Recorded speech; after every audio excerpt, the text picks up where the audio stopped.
Salut à vous qui me suivez. Vous avez choisi ma chaîne et je viens vous parler d'un sujet que j'ai nommé comprendre la bonne renommée.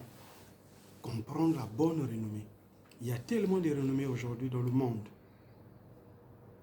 Maintenant, la question c'est de comprendre la bonne renommée.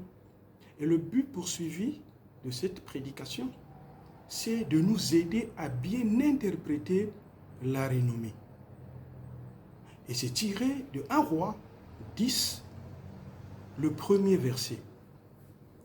Il est écrit, la reine de Saba a pris la renommée que possédait Salomon à la gloire de l'Éternel, et elle vint pour l'éprouver par des énigmes. De ce thème, nous avons 2 mots que nous devrons comprendre la signification pour les utiliser dans notre sermon. C'est comprendre et renommer. C'est quoi comprendre? C'est avoir de l'intelligence. Et pour nous croyants, une intelligence renouvelée. C'est avoir du discernement.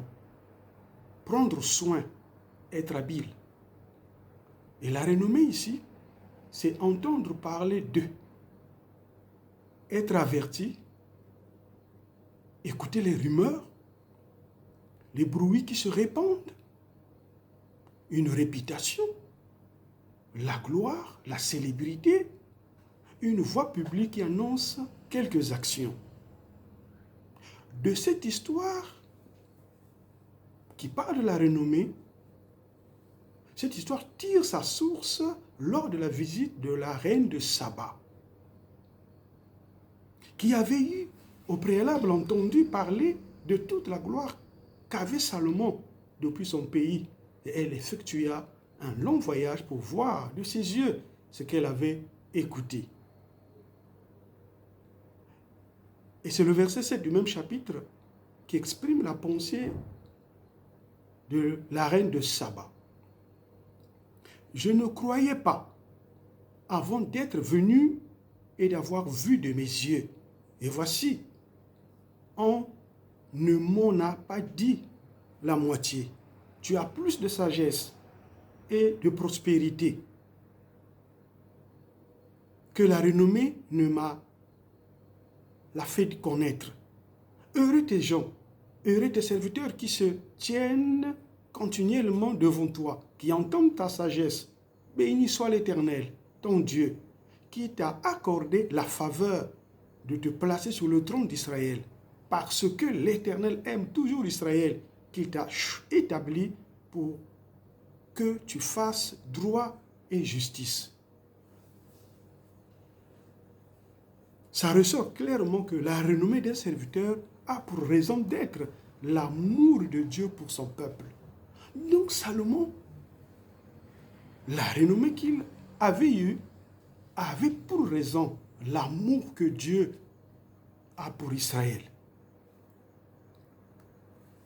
Les paroles de la reine nous aident à comprendre qu'une bonne renommée doit réunir 2 aspects.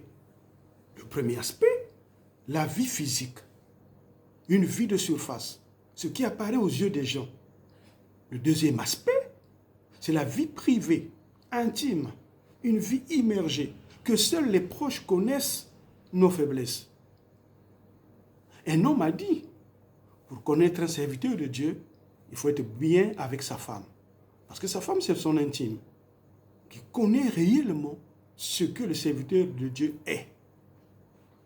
Et donc, nous n'apprenons jamais tout d'une renommée. Le texte précise que Salomon possédait une renommée à la manière de Dieu. C'est-à-dire une renommée qui donnait gloire à Dieu.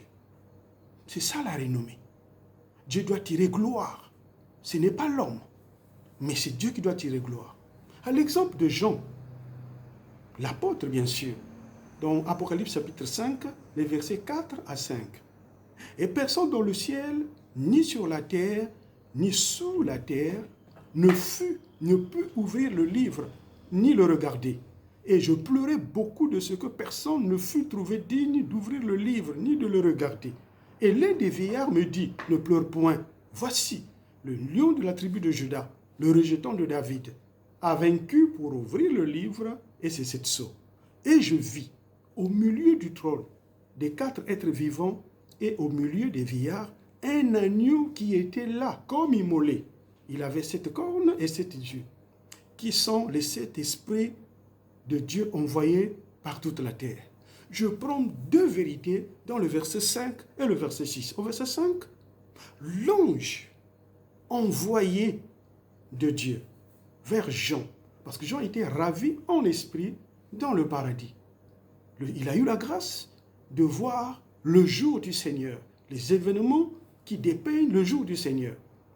Et l'ange parlait dans sa peau du messager divin. Il incarnait l'autorité divine. Et quand il fait la présentation de Jésus-Christ, il dit, voici l'agneau, voici le lion de la tribu de Juda.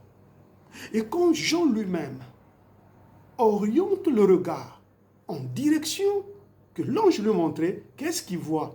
Un agneau comme immolé. Comment? Le même être divin, avec 2 images. Le lion de la tribu de Juda, c'est la présentation de l'ange. Et quand Jean lui-même regarde, qu'est-ce qu'il constate? Il voit de ses yeux un agneau comme immolé. 2 images. Bon, le juif, lui, il comprend. Il comprenait le langage. Pour le juif, le lion de la tribu de Juda, c'est le côté de Jésus, le conquérant, le vainqueur, le triomphateur, le fort, le puissant, le guerrier. Mais non, l'aspect agneau, comme immolé, il était déjà immolé, il portait les marques de la croix, donc comme immolé, il était déjà immolé, et avec les stigmates de la croix. Et donc, Jean, il voit de ses yeux un agneau comme immolé. Nous avons de la même personne 2 traits de caractère. D'un côté, il est fort, il est puissant, il est glorieux, conquérant, mais de l'autre, il a une obéissance volontaire, la soumission, la douceur, le même être. Et c'est lui qui nous a appelés à le servir. La raison qui se dégage ici, c'est qu'en tant que serviteur, lorsqu'on nous suit à la télé, dans les réseaux sociaux, ce que Dieu réalise avec nous, c'est-à-dire notre renommée, ça révèle l'autorité, la puissance, la gloire, l'amour de Dieu, la puissance de Dieu. Mais lorsqu'on nous approche, une semaine des vacances, une sortie des courses, faire le shopping, on va vite se rendre compte que cet homme qui est beaucoup utilisé par Dieu a des faiblesses. C'est un homme limité. Il peut mentir, il peut se fâcher, il peut être déçu, fatigué, parfois parler de travers. Donc, en tant que serviteur de Dieu, nous avons l'intérêt, l'urgence, la nécessité de soigner la vie intime, la relation avec Dieu. Parce que c'est de ces 2 aspects, un seul alimente l'autre. C'est l'aspect intime, relationnel avec Dieu, qui va nous aider à bien soigner l'aspect public. Combien aujourd'hui mettent l'emphase sur le public, l'extérieur, mais à l'intérieur, c'est comme des tombeaux blanchis. À l'intérieur, ce sont les ossements. Mais à l'extérieur, les carreaux brillent. Ce n'est pas comme ça que le Seigneur nous a appelés. Nombreux sont ceux qui commencent bien et qui terminent bien. D'autres commencent mal et terminent bien. Les autres, ils commencent mal et ils finissent mal. Tous ceux qui militent pour en arriver à la célébrité sont ceux qui souvent emploient les motivations impures. Impures.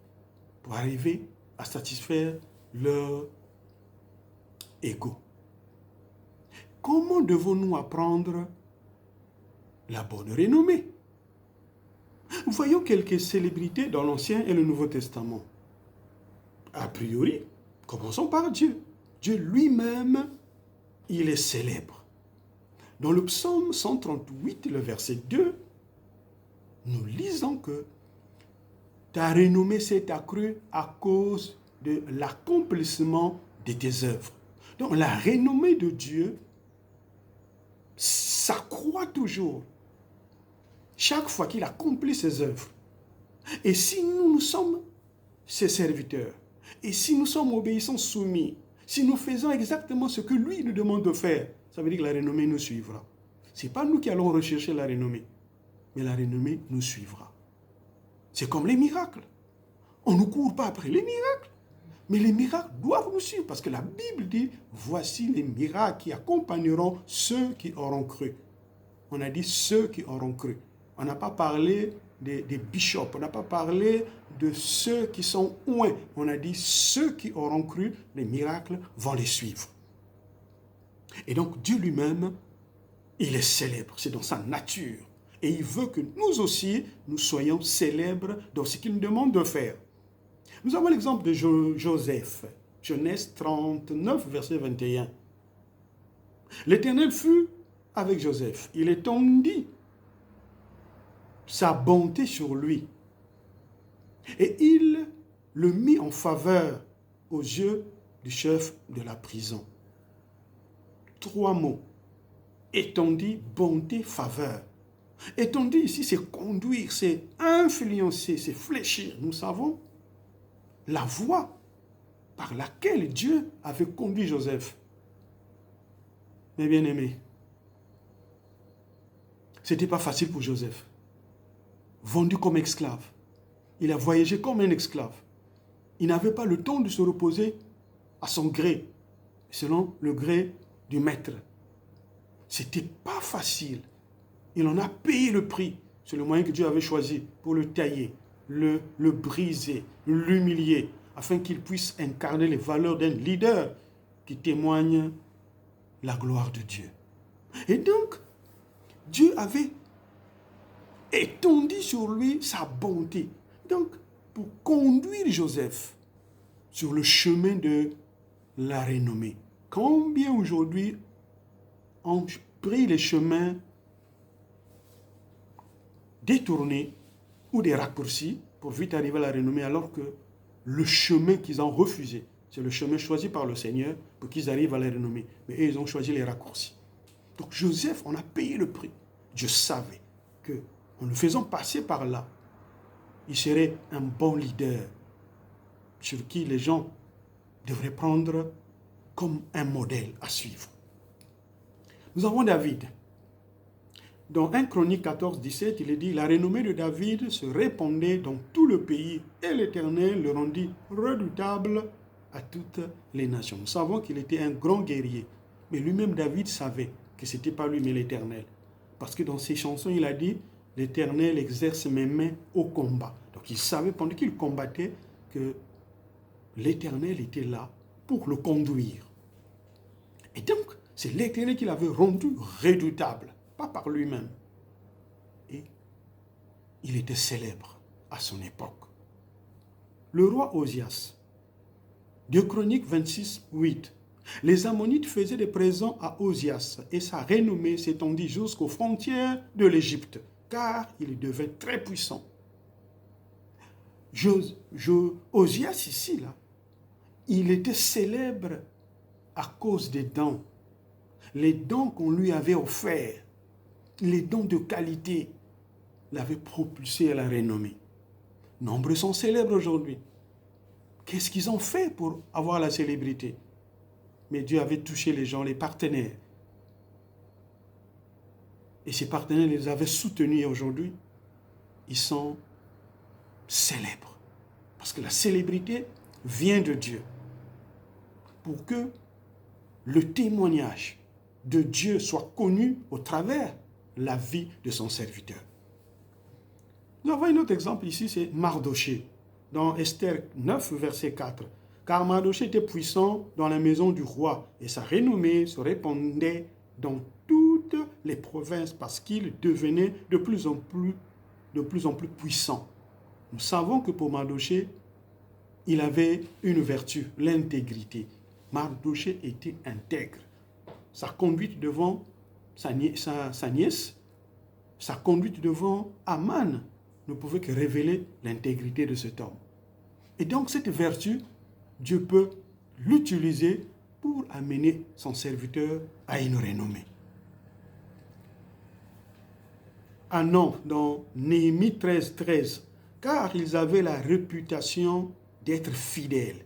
Ils furent chargés de faire les distributions à leurs frères. Donc, Anon ici et les autres qui sont cités dans ce passage que j'ai pris une partie, c'était des hommes, des serviteurs fidèles. Ils étaient fidèles. Lorsqu'on leur confie les tâches, ils étaient fidèles. Et donc la fidélité est un moyen que Dieu peut utiliser dans la vie de son serviteur pour la mener à la renommée. Il a dit, si nous sommes fidèles dans les petites choses, il nous confiera les grandes. Et donc, la renommée, la bonne, c'est celle que le Seigneur lui-même est au contrôle. C'est celle dont le Seigneur trace la voie et que le serviteur n'a qu'à suivre la voie tracée par le Seigneur. Le Seigneur Jésus lui-même, dans Luc 14, Jésus revêtu de la puissance du Saint-Esprit, retournant en Galilée et sa renommée se répandait dans tout le pays d'alentour. Donc la renommée du Seigneur, à l'entrée de son ministère, après le baptême, il est parti dans le désert. Après 40 jours et 40 nuits, il était rempli du Saint-Esprit. Et donc, l'onction de l'Esprit de Dieu dans la vie du Seigneur l'avait rendu célèbre. Bon nombre des serviteurs et servantes aujourd'hui sont célèbres parce que, revêtus de la puissance du Saint-Esprit, dans leur ministère, les œuvres de Dieu sont manifestes. Il a dit dans Marc 16, ils allèrent de partout prêcher la bonne nouvelle et le Seigneur travaillait avec eux. Il confirmait sa parole par des signes, des prodiges. Donc, l'onction du Saint-Esprit, c'est une marque que le Seigneur qui nous a envoyés est avec nous pour nous aider à accomplir la mission qu'il nous a confiée. Nous terminons avec l'église de Rome. Romains 1er verset 8. C'est Paul qui parle. Il n'était pas encore arrivé, mais il avait écouté la renommée de cette église. C'est pourquoi il avait pris le temps de leur rédiger une lettre. Je rends d'abord grâce à mon Dieu par Jésus-Christ au sujet de vous tous, de ce que votre foi est renommée dans le monde entier. À leur époque, ils n'avaient pas l'Internet, ils n'avaient pas de téléphone. La communication était par courrier. Et le moyen de communication, c'était les voyageurs. Comment? Mais à cette époque, Rome étant l'empire mondial. Donc Rome était la capitale du monde.